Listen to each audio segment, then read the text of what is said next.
Um, so what happened yesterday? I'll just get my notes up so that I've got them in front of me and you've got them in front of you. Yeah. What were your feelings about yesterday? How did you? Perhaps let's focus on what did you see as the strengths of your lesson? What were you That's pleased with? probably the toughest thing for me to see personally, and I kind of rely on feedback for that because I Yeah. think I'm a little bit too critical about myself sometimes. Yeah. But at the same time, it's really almost a feeling, I guess. Yeah. You know, that things aren't going exactly perfect because it definitely feels like the gears are moving and locking and turning when things are going right. Yeah. So I guess it's that feeling. It's almost Kind of intuitive, tendency. isn't it? You Yeah. just feel like it's humming. And have you had that experience? I have. Yeah. Yeah. I'm lucky to have What had were you that. doing? I've had it a couple of times. I'm trying to remember exactly the activities that we did. The class that I was focused on, as far as teaching goes, my first practicum was a lot of essay writing. So, let me just take a look at my notes real quick from back then.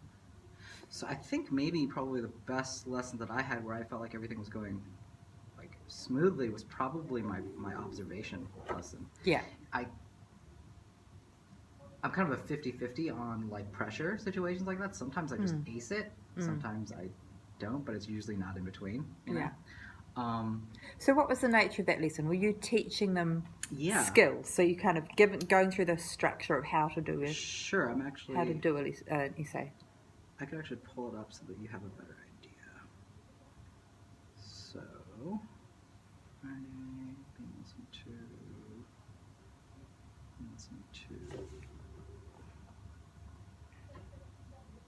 Mm-hmm.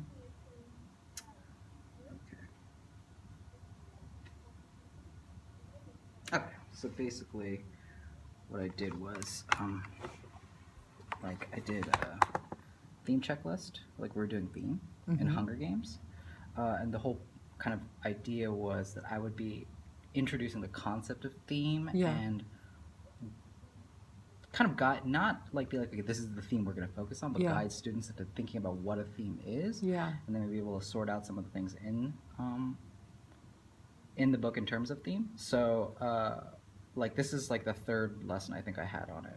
So we start with like this like checklist basically. I don't need to run through the whole thing with you, but basically it was just theme on basically stuff, you know, reviewing stuff that they'd already learned through like a close kind of activity. I know there's a lot of slides, but basically just fill in the blank, you know? Yeah. So that was for theme, and I kind of, for this class, there were mixed abilities year 10 for this class, so I needed to really break it down, give them formulas. So I kind of took that approach with it. So, yeah.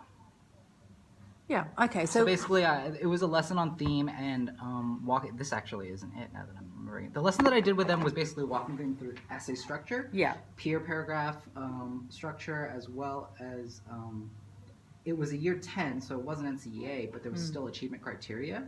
There's still, I think my observer wanted me to measure things in terms of NCEA criteria. That was already, I'm not exactly sure how that worked, because we didn't actually get taught about NCEA until we got back from our first practicum. So, yeah, so basically it was that, teaching them essay structure, but also like going through exemplars with them of prior writing and showing them like highlighting parts and being like, look at, this is why this didn't match, because you see this part right here highlighted, it doesn't match the criteria here. Being able to like break down the criteria and keywords and being able to understand the question and address it properly, all that stuff. Just essay, super basic essay writing. Yeah. And I felt like everything clicked because I had a number of lessons with them before, and I'd established that rapport with them. So when I had my observational lesson, everything went well. The humming part was the responsiveness. So do you guys remember what theme meant, and how do we find a theme, and what were some themes in the Hunger Games that you remember from before, and just them being able to recall that was really awesome, knowing that stuff that I had put in place before is coming into use now, and then that playing into it in a way that was smooth and functional. So that was probably my best. Good. Well, that's good. So long-winded, but yeah. quite a different sort of lesson to the one that you were teaching, which is, so what you've been doing is kind of the end product, isn't it? Working on the product, where the class has already done, they've learnt about the text itself. So Yeah, they already where you're at now with Romeo and Juliet is you're learning about how do I teach a text? How do I unpack it for them, or how do I get them to engage with the ideas in the text? those were like end of the day things that I could consider if I had time last time, and it's nice now I'm able Yeah. to kind of bring Yeah. that to the forefront. So this is another. I mean, this is the fun part of English teaching, Right, is yeah. getting them to Yeah. explore the text and to think about the ideas and to connect them with their own lives. That's where really the joy of it is, why I isn't wanted it? to do Yeah, it, that's yeah. why you want to do it. Is you want to get them to, enjoy this text. Yeah, that moment of understanding is just so like Yeah, it's satisfying. Not yeah. just for you, but you could tell like that. Yeah. Mhm. But let's come back to what happened in this lesson. Sure, go back to that. What were the things that stood out for you from my feedback? What I are just some went things and you highlighted felt? some things in Yeah. red that I thought. So let's were, start with those. It's a fine balance to know how long to let these things run. This is at 9:27. Yeah. Cutting it short is better than dragging it out. Listen for when the noise level drops or the tone changes. It's time to move on. So being aware of that, being more aware of that, I don't think I was really paying any attention to that, honestly. Because what I was more worried about was making sure that, like, the portions of the lesson...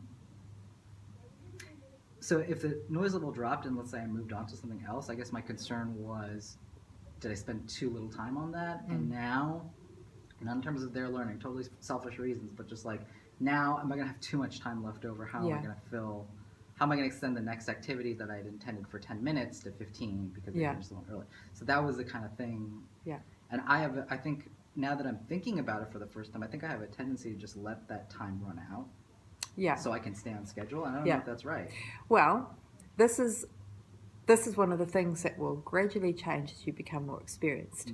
When you're beginning, you're thinking about, this is my timing, I need to stick to my timing.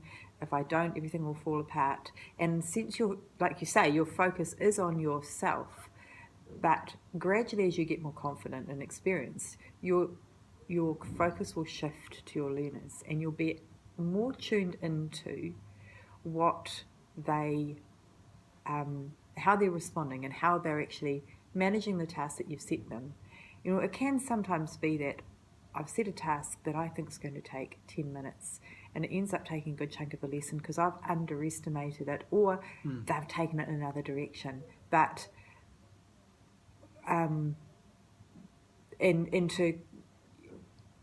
it's good to have the flexibility to go with that. But at your stage, it's probably not what you're looking for. You're trying to look for, how do I manage what I've planned to do? That's really basically it. Yeah.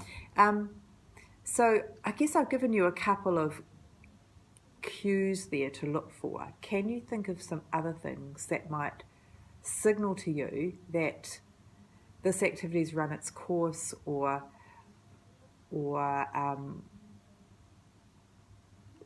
even, it hasn't finished, but I'm going to jump in anyway because the next part's perhaps more important than what we're doing here. Well, so they don't have the experience to draw on, I can only guess. But I'm imagining that, like, during activities where students are working either alone or in pairs or groups or whatever, that's a time to walk around the classroom and interact with individual students and see how they're doing.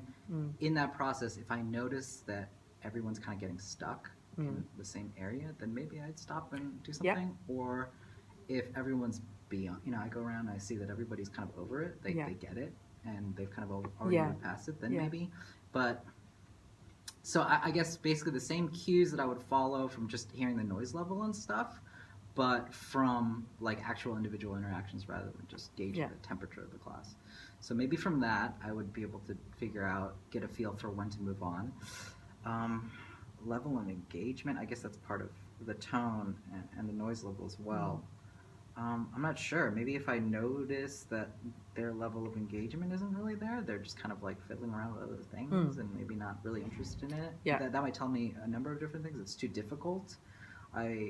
Or it's too easy. Or it's too easy. Yeah. Either way, the whatever they're working on, the activity or resources, maybe not appropriate. Well, not appropriate, but needed some more tuning to their needs. Yeah. So maybe that I might look at. Uh, but yeah, it's tough to actually articulate because it is intuitive partially. Um, so yeah, I guess Yeah. maybe that those Yeah. things. And that's why at the beginning you don't function intuitively. You've got a timing, you've got timing and you've got Yeah. activities to fulfill. So it's not a criticism at all. It's just, Oh, that's fine. this is something to be thinking about in your practice so that you can start to operate a little bit more instinctively. Okay, what was the next point? And before I move on, I'm happy with like hard criticism because that just Okay. means that it gives me something to work on, and I know that it's not. It's easier than ambiguousness, I guess, for me because then Yeah. it's like I know exactly what I did wrong. But anyway, let's see. Try to allow students to do most of the talking. You did dominate the discussion. I was like talking to my partner about this. She laughed. She was like, "Of course you did." Yeah, I'm a nervous talker. When I get Yeah. nervous, I talk, and being in front of the classroom, in front of students that you don't really know that well, don't Yeah. have too much experience with, I will tend to probably do that, especially in these kind of big discussions. So that's definitely And a big point. discussions are scary when you haven't done many and if you don't know the students. Sure. So let's talk about that. What Yeah. could you do to better prepare yourself for the next time you lead a discussion? And I totally threw you in the deep end with that one. Oh, it was So- pretty cool though. I think I Yeah, did okay. I think you did okay too. Yeah, not great, but I think I did what all could you? What would make it work better? What are some ideas that you have about that? Like I think it's just being a lot more conscious and comfortable with the situation. Like for me personally, because I feel I might have done that less if I was more comfortable. So, but that's not really that helpful. I think maybe kind of a strategy or rule I can mentally follow is ask questions, don't make statements. That is a good suggestion. Yeah. If I like stick to that as like a thing, that might help me develop a little bit more in that direction. If Yeah. I just start with something like that. Yeah. Yeah. So I think I'm gonna try stick. And I noticed that I have this impulse. I'm like, oh, you're struggling to get out your idea. I know what you're trying to say, so let me finish your sentence for you. I did that a lot. So I've got to stop myself and instead maybe ask questions. So if I know what they're trying to say and I know how to say it, but I want them to get there, then I've got to like temper myself and just let the students speak, listen to what they have to say, process it, and then offer a question to point them in that direction instead of just immediately jumping there. So Yeah, that's a good insight, Brian. yeah. Yeah. So I think that, but it's easy for me to think about and be like, oh, that's what that was, and that's how I fix that. But when I'm there doing it, it's a lot harder. So hopefully we will implement some of that next time. Okay. I suppose a good thing to ask you is what would a good classroom discussion look like? I haven't seen it. Well, I have, but in high school, when I was in high school, that's why you haven't seen it in practice. Yeah, I haven't seen it in practice. I haven't gotten a chance to. I've observed a good number of classes. One thing that I really regret not doing enough of was observing other teachers' classes as well when I was on practicum, just to get a wider range of experience and stuff. So I wish I kind of did that a little bit more. Well, let's talk about some strategies for classroom discussion because it's a big part of English, but it is quite a skill to manage. And what you were doing was throwing questions out to the class mainly, and I think that's fine, but it's a hard thing to do and to manage when you don't know their names and you don't know anything about them. So it's a good idea to have some strategies for how you are going to get responses, and you were sort of doing that by saying, "I'm going to hear from each group." Did you stick to that? I'm sorry. Can you repeat that last part? I'm going to ask each group to tell me something. I didn't stick to that. No, I kind of just chose people who raised their hand. I Yeah. didn't really address them as a group. I didn't Yeah. really address it because the whole activity was to discuss your ideas with your group. Note Yeah. points that are interesting, or maybe you disagree Yeah. or agree. I didn't really tackle that. I just kind of was like, "What do you think?" Yeah. You know. Yeah. So it was a little bit not pointed enough, I think. Well, you'll find that there'll always be in a class a few kids who were happy to contribute, Yeah. who might dominate the conversation, and if you let them, they'll do all the thinking for everyone else. Yeah, And it's that's- really important to Mhm. draw out the rest of the class. And the reason why I set my class up in tables like this is because it's really easy to manage that discussion, and it just puts a bit of responsibility back on them. You say, in your group, I'm going to want an idea from you. And so okay, who's going to I talk? see. Okay. Okay, all right, someone will talk over there, someone will talk over there. And you can do another round and say, right, someone who didn't speak last time, I want you to speak. Okay. You know, so don't just accept responses from the same 3 or 4 people. Insist on hearing from different people. Yeah. So I think that is probably pretty important. Why I remember all of their names, not just Margot's. Yeah. Yeah. Yeah, you can have the sheet in front of you, and you can say, "All right, I'm going to get to learn your names this lesson, and so that means I'm going to point at people here, and I'm going to pick on you and ask you to answer a question." And I just put them on the spot. That's one way of doing it. Yeah, yeah, cool. If you think like the whole cold calling thing, at least that's what I call it. Yeah. If you think that is appropriate for this class, then I'm happy to do it. I was just kind of worried about. Yeah, and that would good that you had some caution about that and allowed the girls to indicate to you their willingness. And for the first discussion, that's quite valid. Okay. Yeah. Well, honestly, it's selfish. It was more like I really hope there's answers to fill the quiet of a discussion. That because Yeah, I know. You just don't want to get silent. So it's like a comedian dying on the stage. You don't want that to happen. Mm-hmm. But that's another thing, is to get comfortable with silence. Don't rush to fill the air. See, I'm one of those people. Yeah. That's a personality thing I have to get over. I dislike it. When it gets quiet, I'm like, oh, that means they don't like it, or that means they're not interested. But it's probably different. It is. It's different. It's often different than you think. Often your perception of what's going on is not what's going on at all. I bet a lot of that's just me. I mean, obviously, this is about them. Your uncertainty. That's right. This is about them. Not about me, but I'm forced in a position, I guess, in a way. Not forced. It's part of your professional development. I know it's important, but I guess that's one of the struggles. It's like balancing. Like, I know it's important for them, and like, am I gonna let that turn into something that stops me from developing too, or how can I balance those two things? You know, because it's like some of the concerns that I have is like, well, I'm really interested in what they're doing. I want to help them out, but I don't want to throw them off track. You know what I mean? Like, there's that worry as well. So, but I shouldn't worry about those things. No, I don't think you should worry about that. So we've talked about you do need to get to know them to be able to interact with them, or run a discussion or run a lesson more confidently. What else is there? Anything else that you've highlighted that you'd like to talk about? Sure. Oh, actually, we just talked about others need to be pushed. Yeah. Yeah. Okay. Actually, that was the last thing that I highlighted.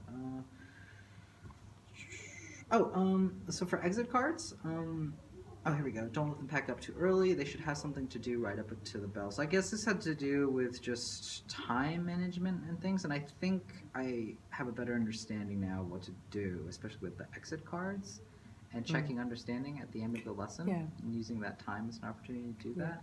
Especially when you've introduced something new, a new concept. It just kind of tailed off, didn't it? And you told them to pack up. Perhaps you didn't realise that the bell goes at 5 past, not at 10 o'clock. I knew. Yeah. I just. Yeah. Yeah. And they could have just kept working on the questions. But they didn't. They packed up. But you told them to pack up. Yeah. You allowed them to. I might as well you have communicate. told them to. Yeah. You might as well have told them to. You were giving them wrap up signals, as in, we'll talk about this tomorrow, and thanks for sharing, or whatever it was. I should have gone around. Yeah, which just tells them, oh, okay, lesson's over. So actually, you needed to say, if you wanted to draw it back together, and have a plenary, you needed to make that clear. Okay. Yeah. So something you've asked me about your transitions. One of the things I think you need to do is give students a time frame. So say you've got 5 minutes to do this, or working on those questions, reading the article. You've got till 10 o'clock to read the article and do the questions, and at 10 o'clock we're going to stop and I'm going to ask you what you've understood. We're going to check in. So give them a time frame to keep the pace going, and tell them what you're expecting as well. By then I'm expecting you to have read the article. I'm expecting you to have answered at least the first couple of questions. So tell them your expectations, because they won't know, and a lot of them will just, if there's no sense of urgency, they won't move very fast. But yeah, you could have done it as an exit slip, which I've explained on your notes, or it could be that they just sat there and wrote down, right, I want you just to write down one thing you've thought about this lesson, or one thing you've learned, and I'm going to ask 3 people to tell me. Well, you know. Or you could make it fun. You could have a bag of lollies and say, I've got a lolly for anyone who wants to tell me something they've learned. If you've got maybe a reluctant class. But don't it's important for you to understand, did any of that go in? Yeah. And it's important for them to know that you're going to expect them to show some understanding. Yeah, that makes sense. So yeah, have some kind of plenary at the end of each lesson, which it might be that, all right, we've made good progress with our essay today. You should have your introduction and your first paragraph written. So tomorrow we've got one more lesson, and I'm expecting you to finish it. So what are my expectations now? So I think something to work on is, don't be vague. Be really clear and concise in your instructions. Try not to throw words at the problem of nervousness.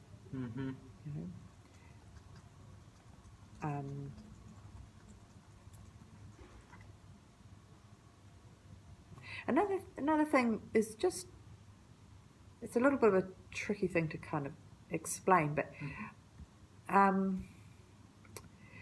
you do come across as confident and warm. In a way. Yeah. But what you might want to work on is being a bit more excited about what you're talking about. Okay.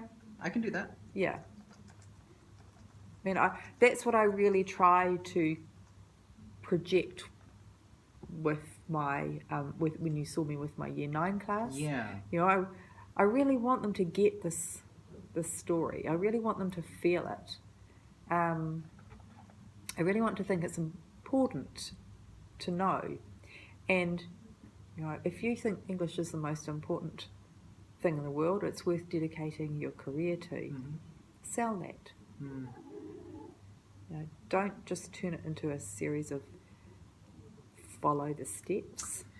Yeah. No, I have that in me. Yeah. I know I do, because that's kind of why I'm doing it, And maybe you didn't feel it because, as I've acknowledged before, this is a very kind of tricky situation for you to do that lesson, because I essentially gave you the material, and it's not material that you generated.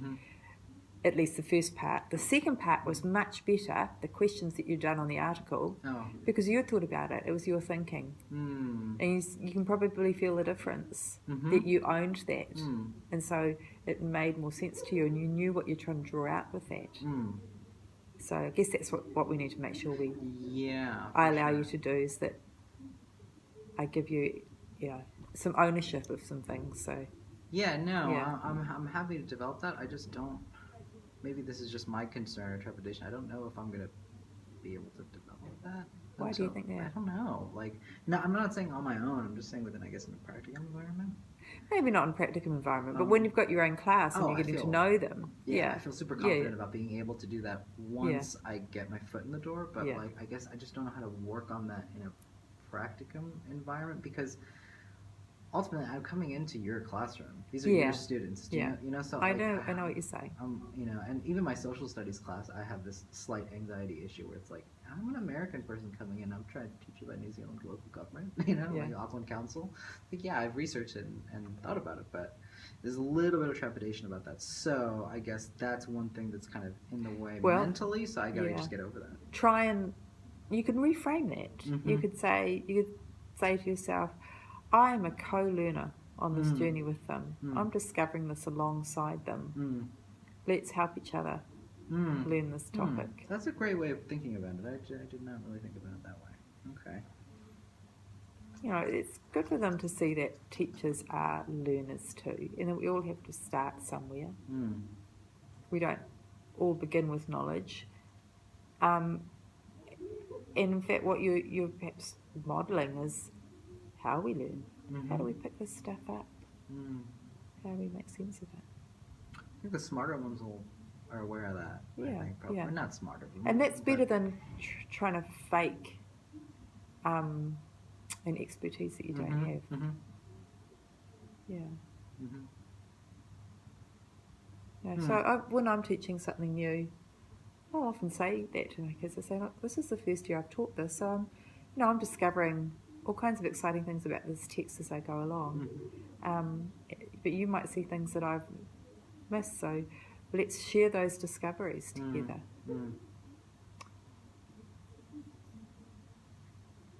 Okay, so for the next lesson is tomorrow. Sure, yeah. I'll send you what I have for that. And you're going to be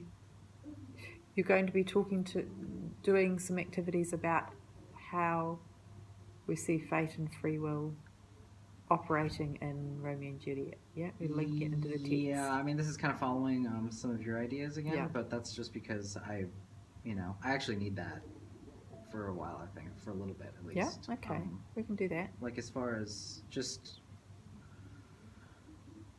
Actually, you know what? No, this is actually a pretty good time to talk about it. One of the things that I have trouble with is planning because I end up thinking and getting snagged on different things instead of getting to actually developing the plan. That's an issue that I had last time. So I'm wondering if am I basically asking for a safety net by asking for like that kind of help? I don't know.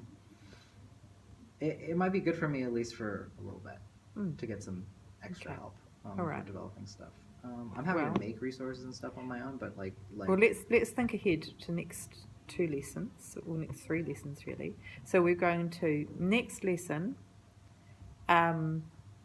do the connect out that sort of general questioning about whether we are really in control of our lives, which is what we're exploring, aren't we? That's what it is at heart. Are we really in control of our lives? And what are the implications, which is really what the article is, what are the implications if we think our lives are out of our control? You know, do you think that would affect the decisions that we make? Will we act differently? Yeah. That's kind of where you might want to wrap up the discussion on determinism. That's very useful. Can I just send you the super brief lesson plan? Yeah.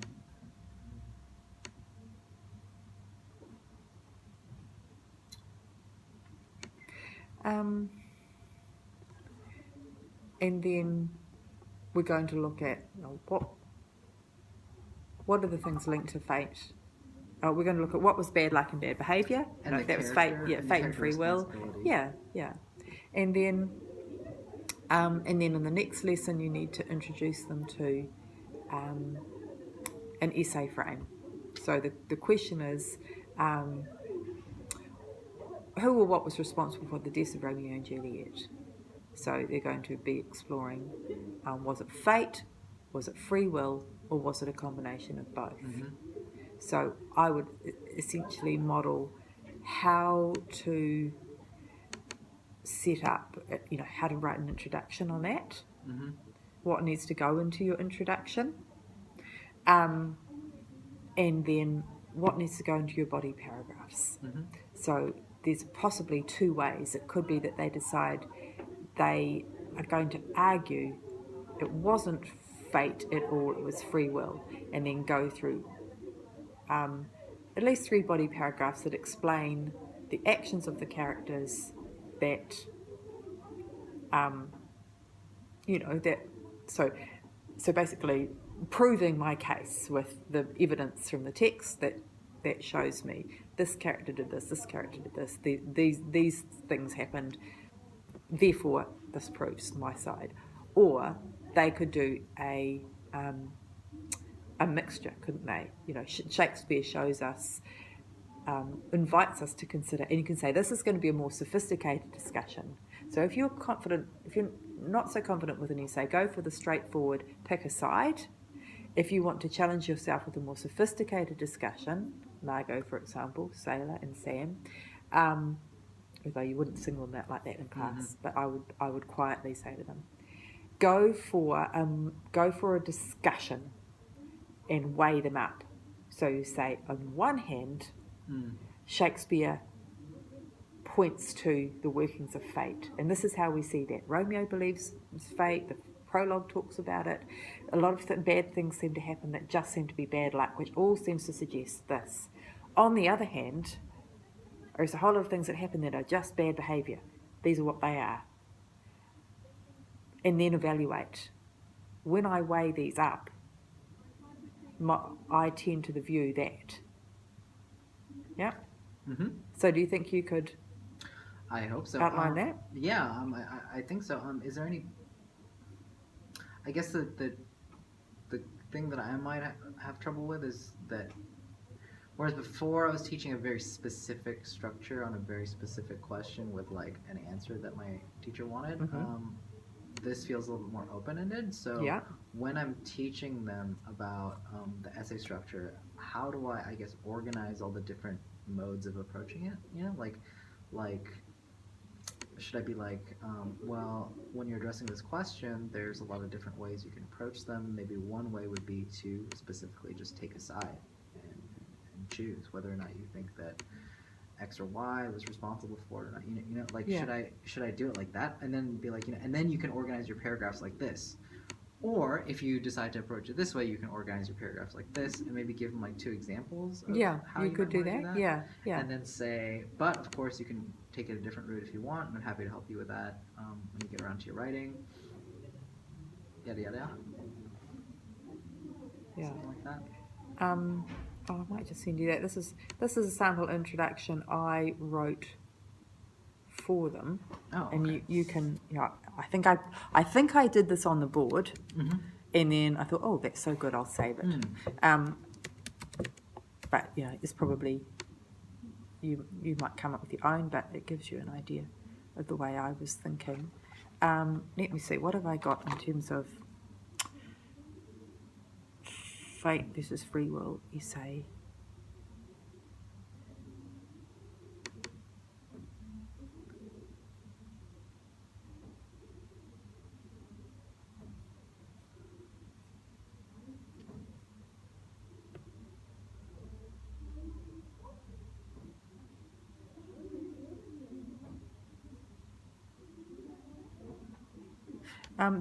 I'll send you a very simple one. Now this was... the sample introduction? No, what I'm sending now is when I did it, I didn't call it an essay. I just kind of said, write some paragraphs with an introduction. I was doing it.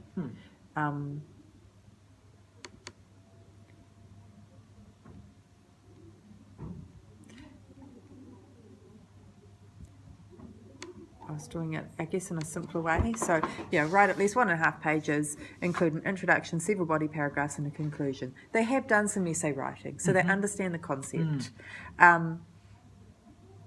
Put your paragraphs in order of least to most responsible. So, you could give them a template. let's see, what have I got in terms of essay templates that I've used? We did feed, character essay chart.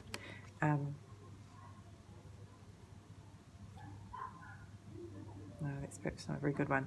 Let's write it down. See if I've got a theme essay chart for something else, maybe under film. Because I've definitely done these before, and I make them up every single time I teach it.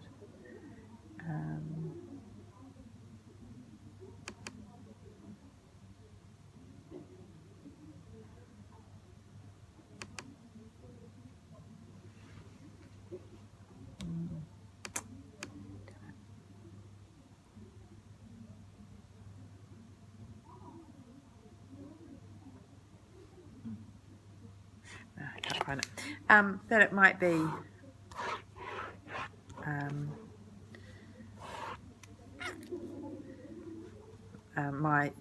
my thesis. You know, what am I arguing? I'm saying that I believe it was responsibility of the characters. It was free will. What do I think it was responsible? I'm going to divide it up into 3 sections.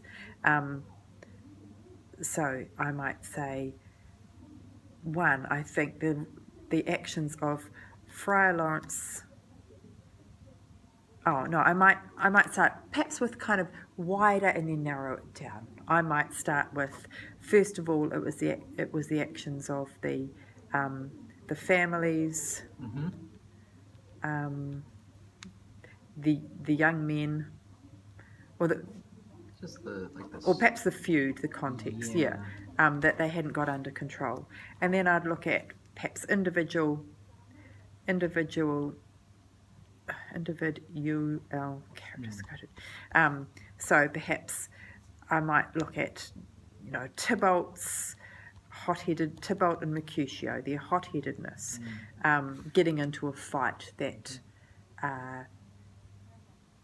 inflamed the situation.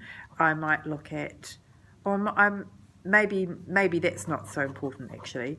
Well, you could talk about that, the hot-headedness of the young men. I might look at Friar Lawrence. I might look at the nurse in that paragraph. And then in this paragraph, I might talk about R and J themselves. They made the decision. Yeah. So what's the point that I'm making? What would I say about them? How were they responsible? What happened?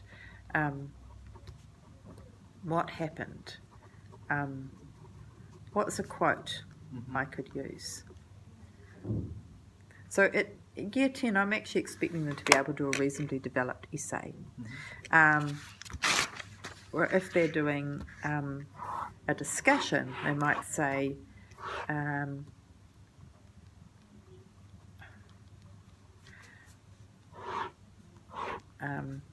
this is the way the play suggests it was fate. These are the way the play suggests it was free will. This is my evaluation. When I weigh it up, and then my conclusion, I get them to think about, well, so what? Why does this matter? Maybe drawing on some of the discussion. Yeah, beyond the text. Beyond the text.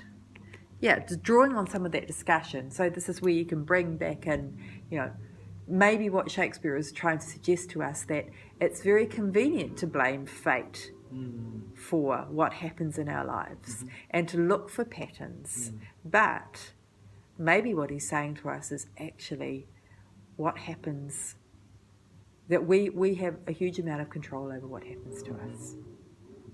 Yeah. And we shouldn't look for excuses when things go wrong. Cool. What's the lesson? Yeah. These definitely make sense to me, and I feel like I could walk them through different structures like this. But I guess it's like, should I have like a couple of different structures like this in my head and then go over them together with the class? Should I, I guess just how, the how of it? The how. Well, you could map these on the board. Mm-hmm. You could Maybe make a template of some type. Yeah, probably make a template with, just a 3-part template, so they can decide whether it's a discussion. I'm just annoyed that I can't find a good template, because I know that I have done this before.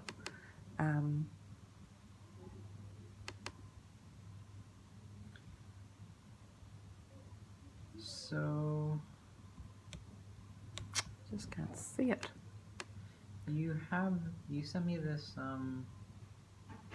essay prompt. There you go. Let's say template. Sorry, I'll let you actually find it first.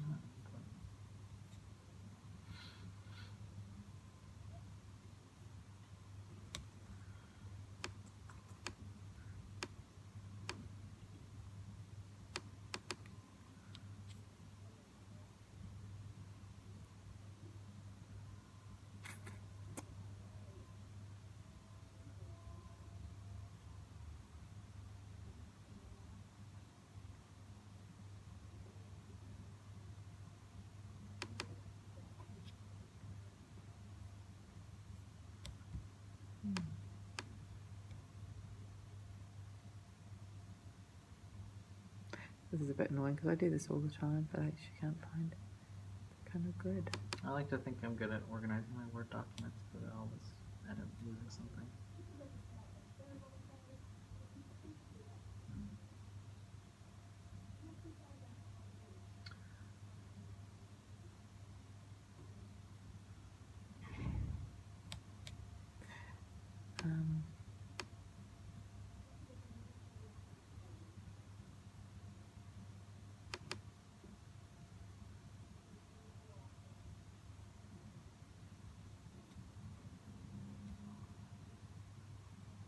That's the theme you say, it's just kind of giving them a choice. RJ, you say scaffold, that might be what I'm after.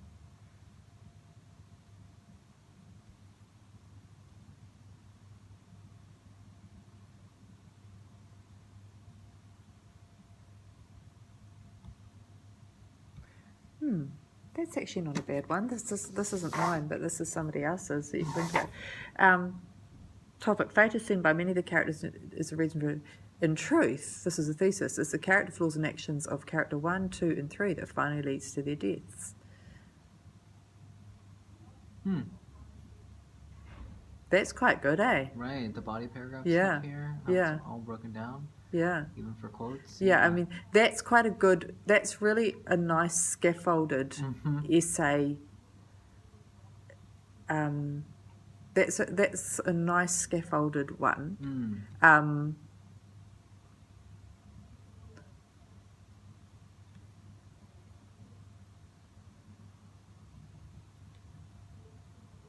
It's 9 pages, it's a little bit much, but you don't need all of this. This is kind of really handheld. Yeah, if you want to send that to me, I could use that just as but I for ideas. Quite like that simple setup of the, that's possibly a bit, that's quite dense, where you're getting them to talk maybe about lots of things, but if you get them to talk about the actions of 3 characters, what was it about those characters, rather than trying to talk about everything. Yeah. Who do you think was most responsible? You choose those 3 characters. Do you think that should be the way that I frame the essay and how I explain it, or should I just do one? Yeah. So that will do one, but I also want you to give this extended one, which you don't need to do quite so much on. In fact, I understand.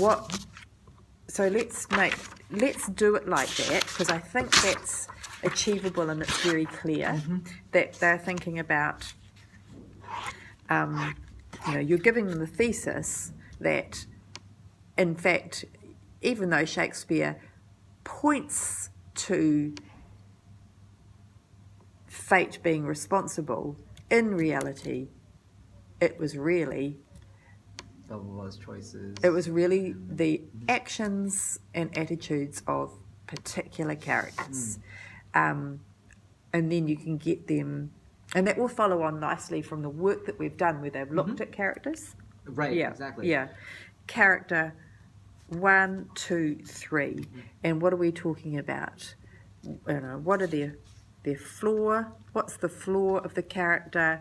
Examples and quote. So it might be, for example, they look at Tybalt, who was too violent and unforgiving. They might look at Friar Lawrence, who was perhaps naive and trusting. You could look at Romeo, who was too impulsive.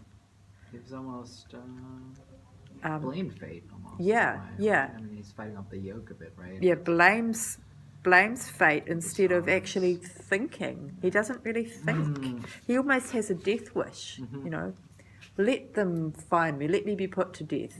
He says that sort of thing quite often. He's quite impulsive and reckless, yeah. Right from the beginning, he's got this reckless attitude.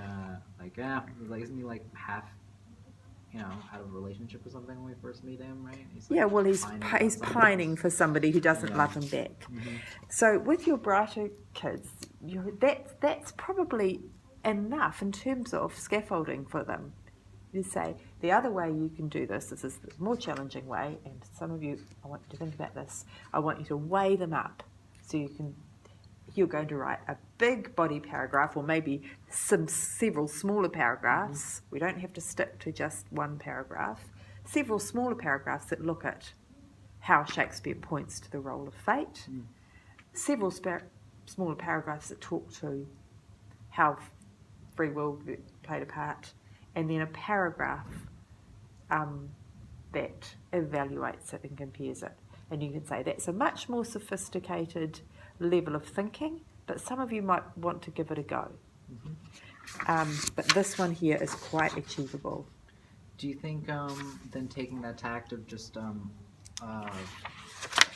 planning, making these look nice, obviously, and planning on thinking it out a bit more, but basically providing them with some templates to use before they go off on it, I can break these down a little bit more as far as what I'm looking for, paragraph structure, all that. Yeah. Okay.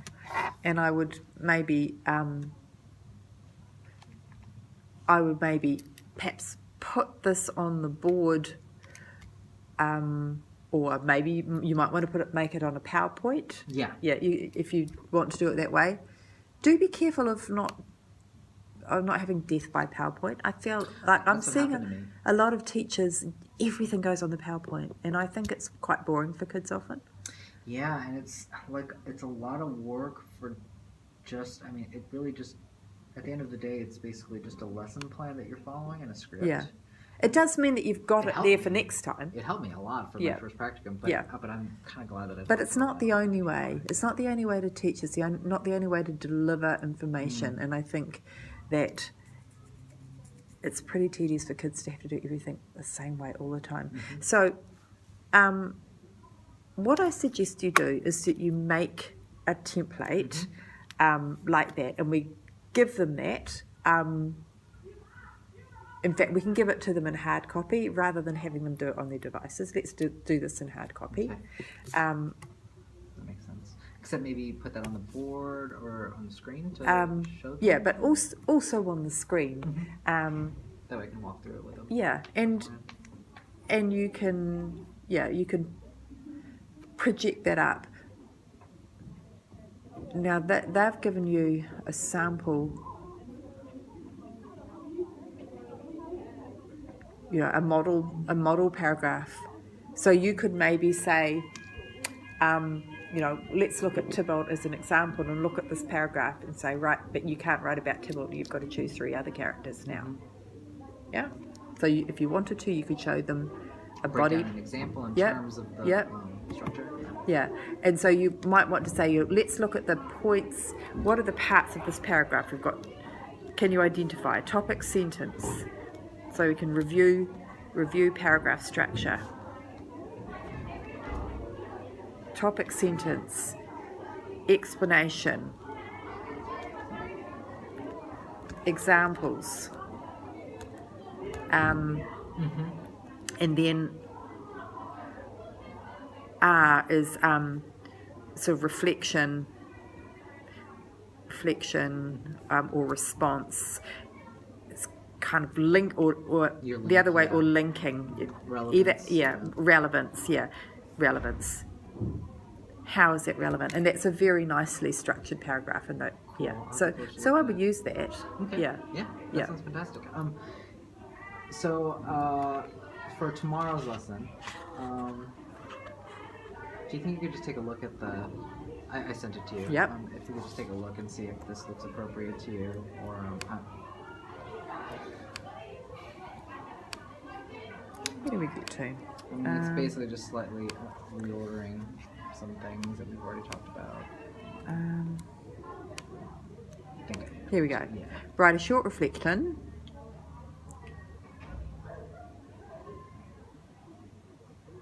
But that's kind of like their essay, though, right? Maybe I should ask a simpler question.